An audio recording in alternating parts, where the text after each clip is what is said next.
अभी बहुत सुंदर आप विचार सुन रहे थे। ऋषि का जब भी आप भजन सुनते हैं तो आप भावुक हो जाते हैं ना? क्यों हो जाते हैं? क्योंकि भजन तो बहुत सारे लोगों के हम सुनते हैं। काली कमली वाला मेरा यार है भी भजन है ना? ऐसे ऐसे भजन भी हम सुन रहे होते हैं।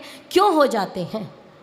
उसका कारण है कि आर्य समाज का कोई भी कार्यक्रम बिना महिला सम्मेलन के पूर्ण नहीं होता। उसका कारण है ऋषिवर देव दयानंद सरस्वती, जिन्होंने हमको अधिकार दिलाया। हमारे देश में अगर हमको कुछ भी प्रमाणित करना होता है तो हम वेदों से करते हैं कि नहीं करते हैं? वेदों से करते हैं जी। वेद क्या कहते हैं? हमारे देश में वैदिक काल से ही नारी मूर्धन्य पद पर प्रतिष्ठित रही है। वैदिक नारी उद्घोष करती है, मम पुत्रा शत्रुहणो अथो में दुहिता विराट उत्ताहमस्मि संजया पत्यो में श्लोक उत्तमः। कैसी होती थी वैदिक नारियां? वैदिक नारी कहती है, मेरे पुत्र शत्रु का वध करने वाले हों, शत्रुहणः, शत्रु का वध करने वाले हों। और पुत्री कैसी हो जी? ये नहीं कहा पुत्री को पहले ही खत्म कर दो, ये नहीं कहा। क्या कहा? मेरी पुत्री भी विशेष शक्तिशालिनी हो, विशेष गुणों वाली हो, ऐसा वैदिक नारी कहती है। और अभी आप सुन रहे थे, माता निर्माता भवती। माता को क्या कहा जाता है जी? निर्माण करने वाली निर्माता होती है। बालक चाहे, माता चाहे तो अपने बच्चे को अभिमन्यु बना दे, और माता चाहे तो टीवी मन्यु बना दे। ये माता पे डिपेंड करता है। बच्चे का निर्माण 4 तरीके से होता है। सबसे पहले तो जब वो गर्भावस्था में होता है तब बच्चे का निर्माण होता है। हम सभी ने अभिमन्यु के बारे में सुना होगा। हम कहीं, अगर हमको कहीं कल घूमने जाना है तो हम कितनी तैयारियां करते हैं कि नहीं करते हैं? आपको यहाँ कार्यक्रम में आना था, आपने तैयारी की कि नहीं की? लेकिन बच्चे को दुनिया में लाने के लिए हम कोई तैयारी करते हैं क्या? कोई तैयारी करते हैं क्या? हमारे यहाँ 16 संस्कारों का विधान होता था, अब कितने रह गए जी? नामकरण, निष्क्रमण के बिना काम नहीं चल सकता, नामकरण के बिना काम नहीं चल सकता, विवाह के बिना काम नहीं चल सकता, और अंत्येष्टि के बिना काम नहीं चल सकता। बस ये गिने चुने 4-5 संस्कार रह गए हैं। किसकी गलती? भाई निर्माण करने वाली कौन है? माता। हमारे यहाँ गर्भ से पूर्व 3 संस्कार होते थे, गर्भाधान, पुंसवन, सीमंतोन्नयन।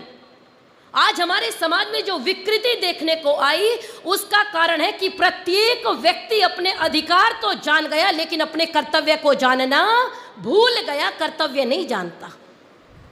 अगर हम कर्तव्यों को भी जानेंगे तो निश्चित रूप से जो आज देखने को मिल रहा है वो देखने को नहीं मिलेगा। वैदिक काल में नारी को बहुत आदर का दर्जा दिया जाता था। अगर ऋषि हुए तो ऋषिकाएं भी हुआ करती थी, अपाला, लोपामुद्रा, गार्गी, मैत्रेयी। आप बाद में देखिए उपनिषद काल में भी सम्मान दिया जाता रहा।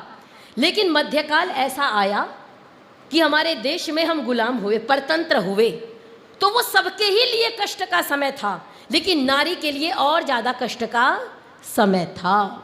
हमको कह दिया गया जी आप वेद नहीं पढ़ सकते, आप गायत्री मंत्र नहीं पढ़ सकते। अच्छा, पहले हम सोचते थे ऐसा थोड़ा ही होता होगा, ये सब तो कोरी कल्पनाएं हैं। लेकिन जब आज भी ये कह दिया जाए कि महिलाएं गायत्री मंत्र नहीं पढ़ सकती, अभी सुना मैंने 2 दिन पहले का वीडियो है कि महिलाओं को गायत्री मंत्र नहीं पढ़ना चाहिए। आप विचार करके देखिए कि 2025 में अगर ये कह दिया जाए कि महिलाएं गायत्री मंत्र नहीं पढ़ सकती, और बालक की प्रथम गुरु कौन है जी? माँ। भाई गर्भावस्था से बालक का निर्माण प्रारंभ होता है, बालक की प्रथम गुरु है माँ, और माँ वेदों के मंत्र नहीं पढ़ सकती। और आप देखिए कितना अंधकार है। ऋग्वेद स्वयं कहता है स्त्री ही ब्रह्मा बभूवि था, स्त्री यज की ब्रह्मा होवे, बिना पढ़े कैसे ब्रह्मा जी? आप विचार कीजिए, अगर वेदों को पढ़ेंगे ही नहीं तो ब्रह्मा कैसे बनेंगे? तो बालक का जो पहला निर्माण होता है, हम अगर हरिद्वार जाना हो तो तैयारी करते हैं, आर्य समाज जाना हो तो तैयारी करते हैं, मंदिर जाना हो तो तैयारी करते हैं, लेकिन बालक को दुनिया में लाना हो तो कोई तैयारी नहीं करते। आज उसके दुष्परिणाम हम अपने सामने देख रहे हैं। दूसरा निर्माण होता है गोद में। जब बच्चा हमारी गोद में आ जाता है तो दूसरा निर्माण प्रारंभ होता है। हम उस निर्माण की क्या तैयारी करते हैं जी?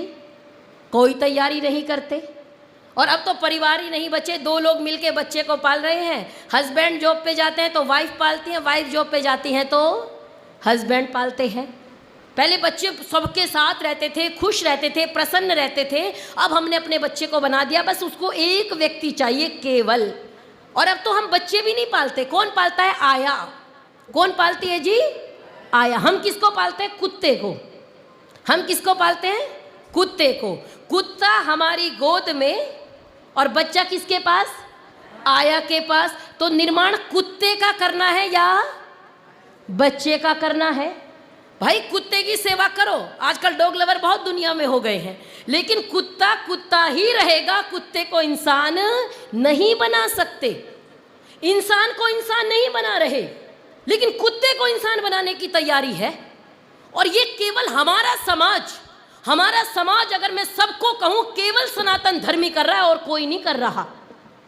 पहले अपने पिताजी लोगों से पूछिए, माताजी बैठिए 95 वर्ष के, इनको पूछा जाए कितने भाई बहन रहे तो ये कहेंगे जी 8-10 होते थे। हम तो थे कि नहीं थे। फिर आ गए जी 4-5 होने लगे। फिर क्या कहा? अब तो 3-4 हो गए जी। अच्छा अब कितने होने लगे? इससे पहले 2 था और अब 1। अब हम बराबर हो गए। पहले लड़का होता था तो हम, लड़की होती थी पहली संतान। बिल्कुल प्रैक्टिकल बात बोलूंगी, क्योंकि मीठा सुन सुन के देश के टुकड़े करवा बैठते हैं हम और बोलना नहीं चाहते। पहले लड़की होगी तो हमको लड़का चाहिए होता था। भाई सास कहती थी लड़का तो चाहिए, वंश चलाने को लड़का तो चाहिए। अब हम हो गए आधुनिक। हम कहते हैं लड़का लड़की का कोई भेद नहीं। अब लड़का हो चाहे लड़की हो, बच्चे कितने होने चाहिए? शेर का बच्चा एक ही अच्छा। जब शेर पिट के आता है तो माँ कहती है घर में बैठ जा, क्या जरूरत है लड़ने की, अपने घर में खेल ले, लूडो खेल ले, घर में बैठ के खेलना, पबजी खेल, फ्री फायर खेल, यही तो खेलना है।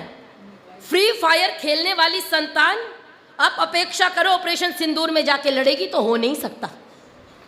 फ्री फायर खेलने वाली संतान आप अपेक्षा करो कि धर्म के लिए बाल हकीकत राय बन के लड़ेगी, ये हो नहीं सकता। फ्री फायर खेलने वाली संतान आप चाहो कि महाभारत में अभिमन्यु की तरह वीर बनकर के लड़े, ये हो नहीं सकता। बालक का निर्माण गोद में होता है।